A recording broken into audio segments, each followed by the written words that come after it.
Hi everyone, this is Stephanie Lukowski, the Curator of Education for the Museums of Western Colorado, and I'm out here in the Fruita Paleo Area, not far from Devil's Canyon, and I want to talk to you about some of the amazing fossil finds that make this area so special.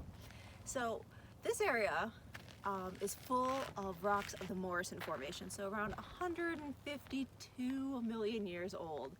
And during this time, the area looked really different.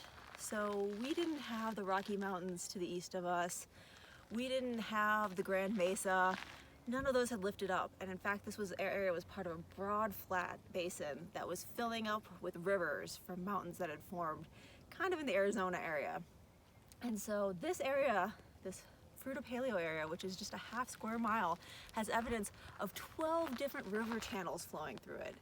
The main part of its story are two river channels that you can kind of see behind me. They extend much, much farther out, but the uppermost one further back is called the Fruita Croc Channel, and this one right here that is much closer is called the Ceratosaurus River Channel.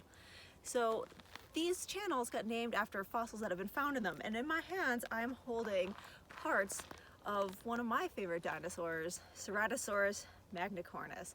So this is the holotype.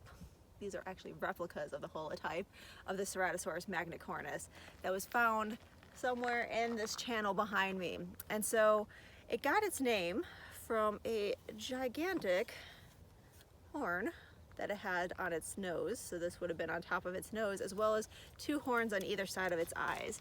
Ceratosaurus is a bit more rare than Allosaurus, which is the other meat-eating dinosaur found here. But one of the distinguishing features is it had gigantic teeth compared to the rest of its skull, the size of its skull. So you can see here, this is its maxilla, which is the upper part of the jaws, and the gigantic teeth coming out of here. So Ceratosaurus also had 4 fingers on its hands, unlike Allosaurus that only had 2.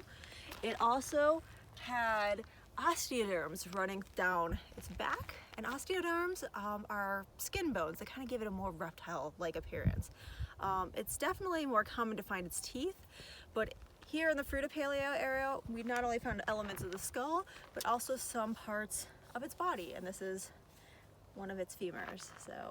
And this is actually one of the first, it's actually the first, if I remember correctly, dinosaur that was cataloged in the Museums of Western Colorado system. So it was found in 1976 by the Curator of Paleontology at the time, who was concerned about vandalism, and so he started coming out and collecting fossils and finding all sorts of things. So Ceratosaurus might be one of my favorite because it's such a bizarre dinosaur, but they've also found remains of Allosaurus, Apatosaurus, Camarasaurus, Stegosaurus, which is the state fossil of Colorado, Dryosaurus, and the smallest plant-eating dinosaur ever found, Fruitidens.